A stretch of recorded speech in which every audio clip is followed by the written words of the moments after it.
నమస్తే అండి. ఇప్పుడు మనము సోయా చంక్స్ తోటి కర్రీ ఎలా చేయాలో చూసేద్దాం. 10 నిమిషాల్లో అయిపోతుందండి. పొద్దున్నే స్కూల్కి పిల్లలకు బాక్స్లో కూడా ఈజీగా రెడీ అయిపోతుంది. చాలా టేస్టీ కూడా ఉంటుంది. ముందుగా సోయాబీన్స్ని చల్ల నీళ్ళలో నానబెట్టేసుకోండి, అంటే కోల్డ్ వాటర్లో నానబెట్టేసుకోండి.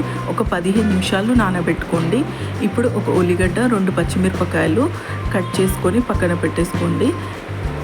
ఒక కడాయి తీసుకొని ఆ కడాయిలో 2 టేబుల్ స్పూన్ల నూనె పోసుకొని దాంట్లో కట్ చేసిన ఉల్లిగడ్డ, కాటు పెట్టుకున్న 2 పచ్చిమిరపకాయలు, 4-5 పుదీనా ఆకులు వేసుకొని అవి వేయించుకోండి. అవి వేగే లోపల మనము ఒక 5 టమాటాలను కట్ చేసుకొని మిక్సీకి పేస్ట్లా చేసుకొని పెట్టేసుకోండి. ఇప్పుడు ఉల్లిగడ్డ వేగిపోయింది. ఇట్లా బ్రౌన్ కలర్లో వేగాక దాంట్లో ఒక 1/2 స్పూను పసుపు, ఒక 1/2 స్పూను అల్లం వెల్లిగడ్డ పేస్ట్ వేసి 1 నిమిషం వేయించుకోండి.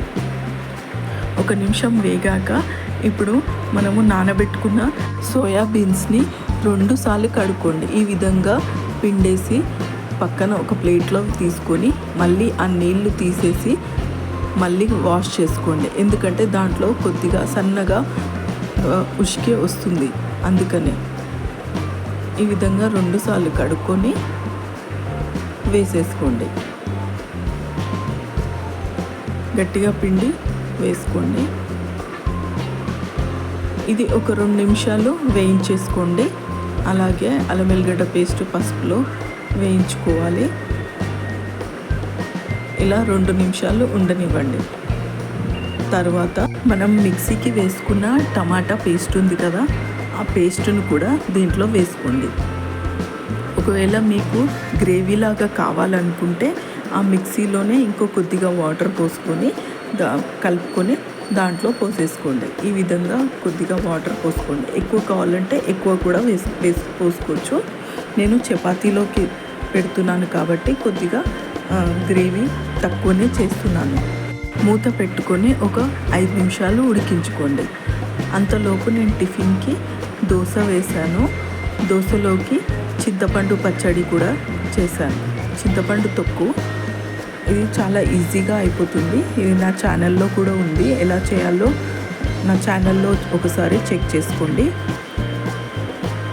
ఇప్పుడు 5 నిమిషాలు ఉడికాక దీంట్లో ఒక 1/2 స్పూను కారము, 1/2 స్పూను ధనియాల పొడి, ఒక 1/2 స్పూను ఉప్పు వేసుకోండి, రుచికి సరిపడా. ఇది పిల్లలకి కాబట్టి నేను కారం తక్కువగా వేసుకుంటున్నాను.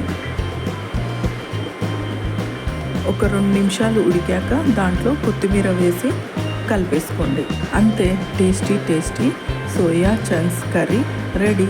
10 నిమిషాల్లో ఈజీగా టేస్టీగా రెడీ అయిపోతుందండి. పిల్లలకు కూడా మనం పెట్టేయచ్చు. ఇప్పుడు గోంగూరతో ఒక టిప్ చెప్తాను. మనం ఆడవాళ్ళకు గర్భాశయంలో ఎలాంటి సమస్యలు ఉన్నా, అంటే ఈ మధ్య గర్భాశయంలో ఎక్కువగా సమస్యలు వస్తున్నాయి, అలాంటి సమస్యలు తొలగిపోవాలంటే న్యాచురల్ పద్ధతి, ఈజీ కూడా ఇది.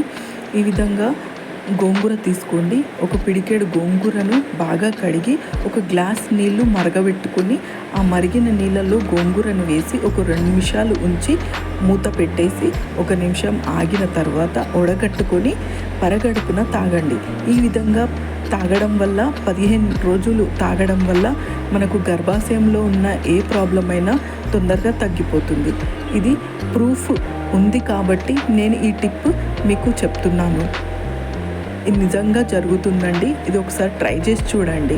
నా వీడియో కనుక మీకు నచ్చినట్లయితే లైక్, షేర్, కామెంట్, సబ్స్క్రైబ్ చేసుకోండి.